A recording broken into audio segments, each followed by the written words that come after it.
हल्कू ने आकर स्त्री से कहा, सहना आया है, लाओ जो रुपए रखे हैं उसे दे दूं, किसी तरह गला तो छूटे।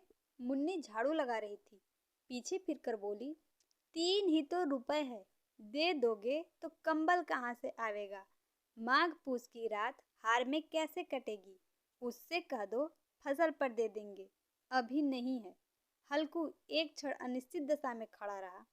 पूस सिर पर आ गया। कंबल के बिना हार में रात को वह किसी तरह नहीं जा सकता, मगर सहना मानेगा नहीं। घुड़कियां जमावेगा, गालियां देगा, भला से जाड़ों में मरेंगे, भला तो सिर से टल जाएगी। वह सोचता हुआ वह अपनी भारी भरकम ढील लिए हुए स्त्री के समीप आ गया और खुशामद करके बोला, ला दे दे, गला तो छूटे, कंबल के लिए कोई दूसरा उपाय सोचूंगा। मुन्नी उसके पास से दूर हट गई और आंखें तरेरती हुई बोली, कर चुके दूसरा उपाय, जरा सुनो तो, कौन सा उपाय करोगे? कोई खैरात दे देगा कंबल, न जाने कितनी बाकी है जो किसी तरह चुकने ही नहीं आती। मैं कहती हूँ तुम क्यों नहीं खेती छोड़ देते, मर मर काम करो, उपज हो तो बाकी दे दो। चलो छुट्टी हुई, बाकी चुकाने के लिए ही तो हमारा जन्म हुआ है। पेट के लिए मजूरी करो, ऐसी खेती से बाज आए, मैं रुपए न दूंगी, न दूंगी। हल्कू उदास होकर बोला, तो क्या गाली खाऊं? मुन्नी ने तड़प कर कहा, गाली क्यों देगा, क्या उसका राज है? मगर यह कहने के साथ ही उसकी तनी हुई भवें ढीली पड़ गई। हल्कू के उस वाक्य में जो कठोर सत्य था, वह मानो एक भीषण जंतु की भांति उसे घूर रहा था। उसने जाकर आले पर से रुपए निकाले और लाकर हल्कू के हाथ पर रख दिए। फिर बोली, तुम छोड़ दो अब की से खेती, मजूरी में सुख से एक रोटी तो खाने को मिलेगी, किसी की धौंस तो नहीं रहेगी। अच्छी खेती है, मजूरी करके लाओ, वह भी उसी में झोंक दो, उस पर धौंस।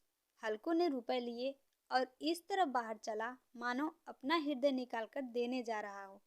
उसने मजूरी से एक एक पैसा काट कपट कर 3 रुपए कंबल के लिए जमा किए थे। वह आज निकले जा रहे थे। एक एक पग के साथ उसका मस्तक अपनी दीनता के भार से दबा जा रहा था। पूस की अंधेरी रात, आकाश पर तारे भी ठिठुरते हुए मालूम होते थे। हल्कू अपने खेत के किनारे ऊख के पत्तों की एक छतरी के नीचे बांस के खटोले पर अपनी पुरानी गाढ़े की चादर ओढ़े पड़ा कांप रहा था। खाट के नीचे उसका संगी कुत्ता जबरा पेट में मुंह डाले सर्दी से कू कर रहा था। 2 में से एक को भी नींद न आती थी। हल्कू ने घुटनियों को गर्दन में छिपाते हुए कहा, क्यों जबरा, जाड़ा लगता है? कहता तो था घर में पुआल पर लेट रह, तो यहाँ क्या लेने आए थे? अब खाओ ठंड, मैं क्या करूँ? जानते थे मैं यहाँ हलवा पूरी खाने आ रहा हूँ, दौड़े दौड़े आगे आगे चले आए, अब रो नानी के नाम को। जबरा ने पड़े पड़े दुम हिलाई और अपनी कुकू को दीर्घ बनाता हुआ एक बार जम्हाई लेकर चुप हो गया। उसकी स्वान बुद्धि ने शायद ताड़ लिया, स्वामी को मेरी कुकू से नींद नहीं आ रही है। हल्कू ने हाथ निकालकर जबरा की ठंडी पीठ सहलाते हुए कहा, कल से मत आना मेरे साथ, नहीं तो ठंडे हो जाओगे। यह रांड पछुआ न जाने कहाँ से बर्फ लिए आ रही है। उठूं फिर एक चीलम भरूं, किसी तरह रात तो कटे। 8 चीलम तो पी चुका, यह खेती का मजा है। और एक एक भगवान ऐसे पड़े हैं जिनके पास जाड़ा जाए तो गर्मी से घबरा कर भागे। मोटे मोटे गद्दे लिहाफ कंबल मजाल है जाड़े का गुजर हो जाए, तकदीर की खूबी, मजूरी हम करे मजा दूसरे लुटे। हल्कू उठा, गड्ढे में से जरा सी आग निकालकर चीलम भरी। जबरा भी उठ बैठा। हल्कू ने चीलम पीते हुए कहा, पिएगा चीलम? जाड़ा तो क्या जाता, जरा मन बदल जाता है। जबरा ने उसके मुंह की ओर प्रेम से छलकती हुई आंखों से देखा। हल्कू, आज और जाड़ा खा ले, कल से मैं यहाँ पुआल बिछा दूंगा, उसी में घुसकर बैठना, तब जाड़ा न लगेगा। जबरा ने अपने पंजे को उसकी घुटनियों पर रख दिए और उसके मुंह के पास अपना मुंह ले गया। हल्कू को उसकी गर्म सांस लगी। चीलम पीकर हल्कू फिर लेटा और निश्चय करके लेटा कि चाहे कुछ हो अब की सो जाऊंगा। फिर एक क्षण में उसके हृदय में कंपन होने लगा। कभी इस करवट लेटता, कभी उस करवट, पर जाड़ा किसी पिशाच की भांति उसकी छाती को दबाए हुए था। जब किसी तरह न रहा गया तो उसने जबरा को धीरे से उठाया और उसके सिर को थपथपाकर उसे अपनी गोद में सुला लिया। कुत्ते की देह से जाने कैसी दुर्गंध आ रही थी, पर वह उसे अपनी गोद में चिपटाए हुए ऐसे सुख का अनुभव कर रहा था जो इधर महीनों से न मिला हो। जबरा शायद यह समझ रहा था कि स्वर्ग यही है, और हल्कू की पवित्र आत्मा में तो उस कुत्ते के प्रति घृणा की गंध तक न थी। अपने किसी अभिन्न मित्र या भाई को भी वह इसी तत्परता से गले लगाता। वह अपनी दीनता से आहत न था जिसने आज उसे इस दशा को पहुंचा दिया। नहीं, इस अनोखी मैत्री ने जैसे उसकी आत्मा के सब द्वार खोल दिए थे और उनका एक एक अणु प्रकाश से चमक रहा था।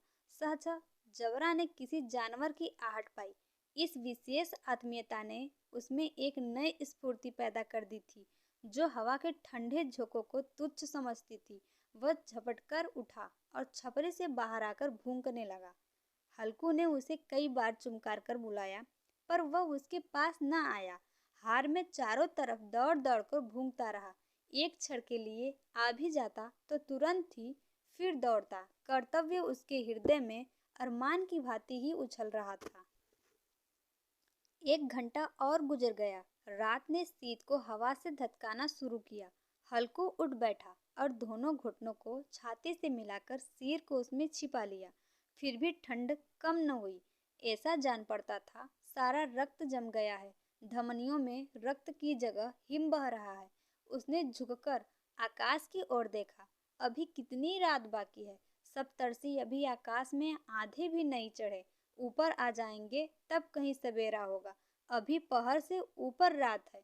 हल्कू के खेत से कोई एक गोली के टप्पे पर आमों का एक बाग था।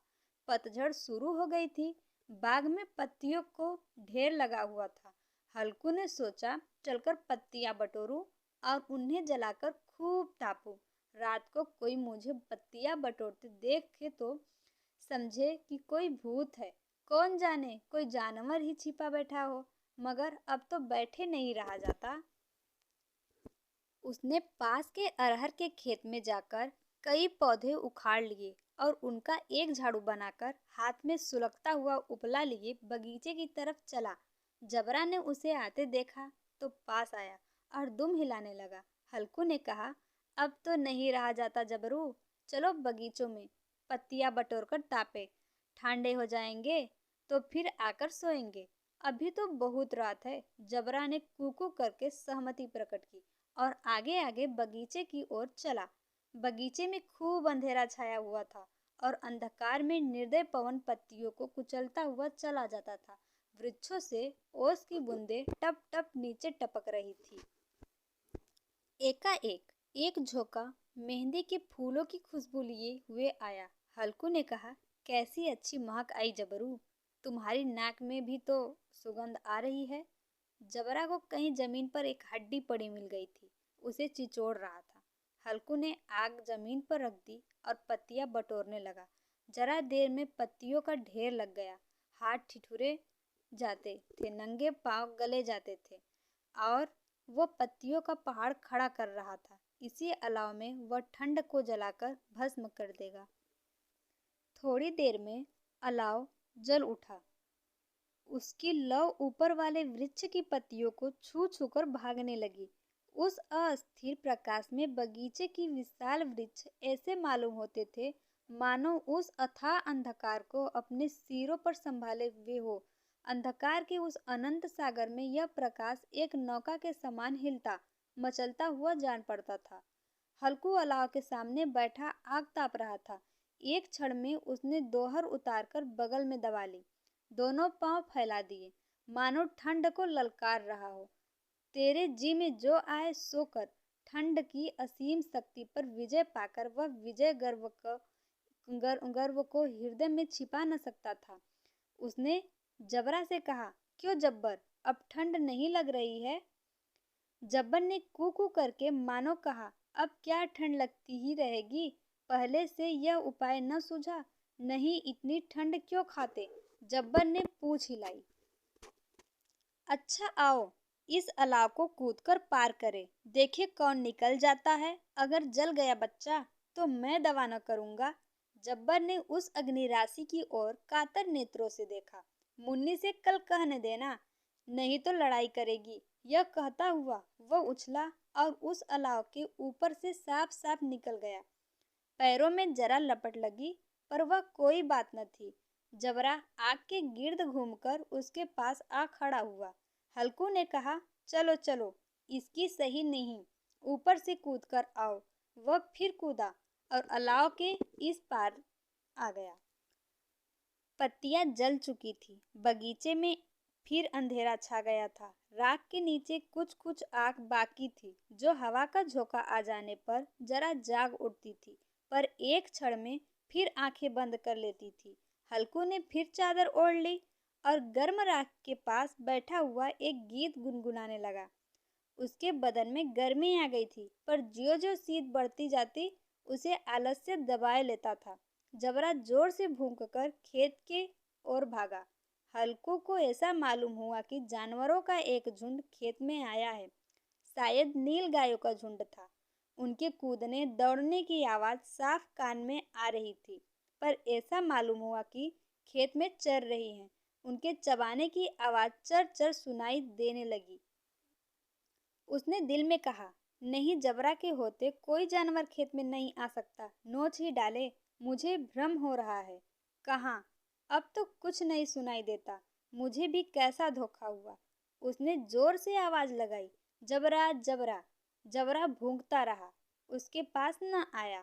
फिर खेत के चरे जाने की आहट मिली। अब वह अपने को धोखा न दे सका। उसे अपनी जगह से हिलना जहर लग रहा था। कैसा दंदाया हुआ था। इस जाड़े पाड़े में खेत में जाना, जानवरों के पीछे दौड़ना असहन जान पड़ा। वह अपनी जगह से न हिला।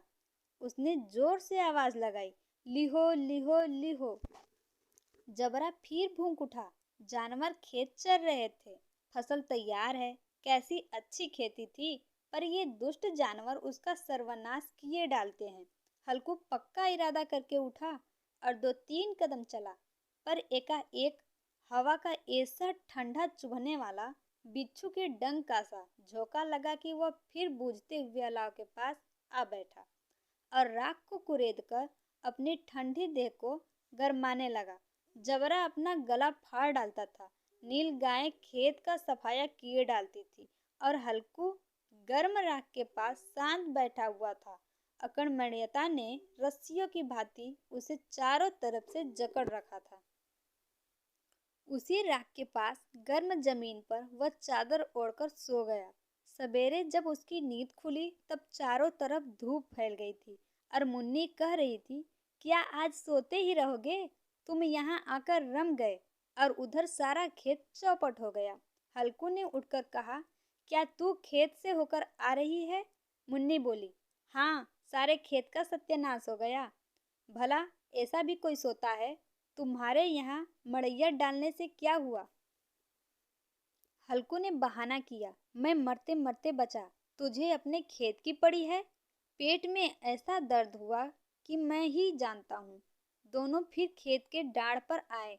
देखा सारा खेत रौदा पड़ा हुआ है और जबरा मड़ैया के नीचे चित लेटा है, मानो प्राण ही न हो। दोनों खेत की दशा देख रहे थे। मुन्नी के मुख पर उदासी छाई थी, पर हल्कू प्रसन्न था। मुन्नी ने चिंतित होकर कहा, अब मजूरी करके मालगुजारी भरनी पड़ेगी। हल्कू ने प्रसन्न मुख से कहा, रात को ठंड में यहाँ सोना तो न पड़ेगा।